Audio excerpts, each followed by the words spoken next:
All right, bro. At 21, the Steelers went defensive tackle. Cool. Still got time. Then the Giants, who we know are only moving up to get a quarterback, get Jackson Dart. By the way, congrats to Jackson Dart. You put yourself in that position to be drafted. But that means no Shedeur Sanders, though, dog. That's the tough part. And the thing is, the lore that the Standing Names brought, the lore that it brought with him, and he deserves all the accolades, Big 12 Offensive Player of the Year. Everything he got deserves. Gigi said good comes with the bad, too. Bad comes with the good. Like, he has to deal with this now. He has to go through this. Him and Deion, I saw him in the green room, whatever they are, watching the draft, and that's a part of it.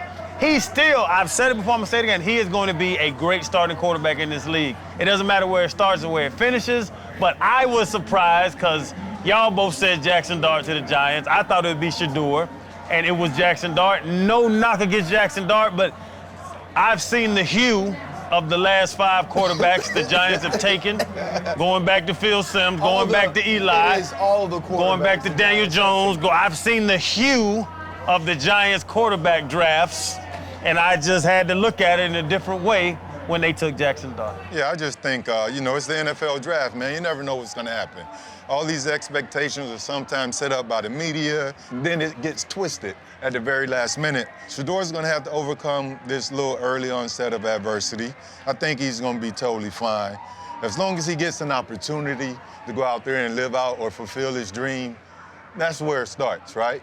No matter where you start, he's an NFL quarterback. He still has an opportunity to get out there, help a team win, help, create his own legacy, right? And say, look, looking back, it didn't start how I wanted it to start, but now I have the opportunity to walk in my own footsteps, right? So he can be a $200 million guy someday. It's gonna take a lot of work. Starting tonight, I don't believe he'll be a first-rounder unless somebody comes up and do something drastic here in the last couple picks.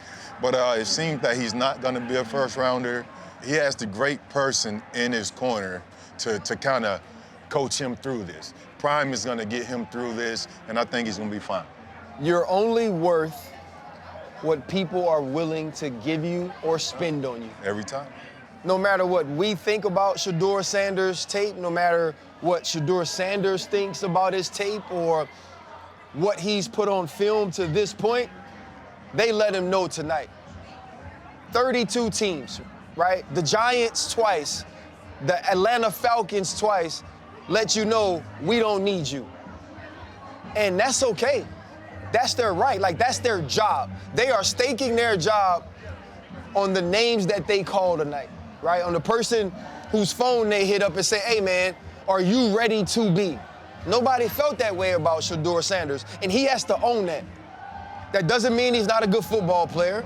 That doesn't mean he's not talented. That doesn't mean he doesn't have the potential to be great. But what it meant was these 32 teams don't think you were better than the opportunities that they had to pick other people. And you got to wear that. This is his first bit of public football adversity. And I'm not talking about going to Colorado and playing with a bad offensive line and being on a bad team. Because even through that, he was shining, right? Even through that, he was making plays. You got superstars that are there to see you week after week after week. But that's always been attached to your father, too. And I'm not saying he's only gotten things because of that, but you mentioned Deion's guidance. It hasn't been, I'm your father, I'm gonna guide you from afar. Right. It's been lockstep every step of the way. This was the first situation Deion Sanders couldn't control. Yeah. ... What you gonna do now? Yes. How you gonna show up? You supposed to have a chip on your shoulder, but do you show up ready to work? Do you show up with the humility that you gotta show up with now because you're not a first-round pick? Do you say, I'm going to prove myself right that I should have been, that I'm as good as Cam Ward or better, that I'm as good as Jackson Dart or better? And what's your attitude while doing it? Everything about Shedeur Sanders pre-draft has been about his personality, been about entitlement, been about being arrogant or not showing humility. Tonight, tomorrow, going forward, that's the time to show humility. That's the time to say, I can't control that, but I can control how I come to work. So the only other comparison would be Archie to Eli and Peyton. Eli and Peyton came in this league and won a job and then won Super Bowls. Yeah. Archie can't do that. It's gonna be Arch coming up here in a second and trying to have that family name and do it. But that's what I love about this league. They have to do it. So Deion, he's been his coach from Truth Academy, Jackson State, Colorado. Now he has to get in this grown man league with these grown men and prove that he's a starter and prove that he can lead a team to success. And that's what this league's about. He is going to get drafted very soon. I would say second round. And if it's not, it would be crazy. But now, to your point, Shedeur now, I don't say have to go out on his own because I know Deion's going to be there for him with all the resources he can and the help, the guidance, the leadership that Deion has, Prime has, and we all know him. But now Shedeur has to be that man and maybe, step out a little bit, come from underneath the wing and become the man because this is a performance-based league. If Shedeur goes out there and balls out, he's going to be a starter on the team, and I would bet that he's going to be a starter on the team. Maybe not to start the season, but for the end of the 25 season, Shedeur is going to be leading the team this season. Yeah, no, I believe that too, but now and this is just my opinion, it's time for Deion to let go a little bit, right? It's time for, if you're saying this about Shedeur, you get to say that now because I'm not his coach anymore. If Shedeur is dealing with this certain level of adversity, yeah, I'm on the phone with him. Yeah, I'm in his room and we're having conversations. But when he goes to work, he has to go to work as a man, right? Shedeur Sanders is going to be leading dudes that were like you in the league, that were like you, that were like me. At the time, you had kids and were married. I had kids and was married. Chan, you was a grown man that said, I can go in the streets every night and I can come in here and work.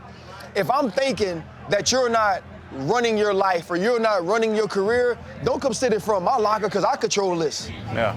Right? I control this. I can't have you and your daddy being our leader. I can't have you and your daddy being our quarterback. And I believe the way that Deion has raised Shedeur is ready to do that. The professionalism, the maturity level, the understanding of the noise always being in his ear, Deion dealt with that his whole life. And he's been prepping this young man to deal with it. It's about to be louder than ever, though. You know how many people happy right now, dog? You know how many people are sitting at their house being like, I told you so. I told you he wasn't that good. I told you he was this. What he got to do, man, internalize that and don't fight it with words. Don't fight it with your attitude. Man, go out there and make plays. And when you do that, don't even look at them and say, I proved you wrong. Do that junk and go hug your pops. Yeah. Do that junk and go dap off the people that been supporting you. Because they've been locked up with you all the way. All the people that was in that room.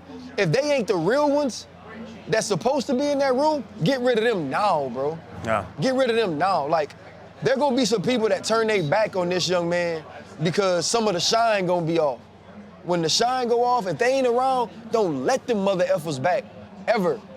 You know what I'm saying? And like, I just think it's important that Deion just wraps his arm around him tonight and tell him the same things he's been telling him his whole life.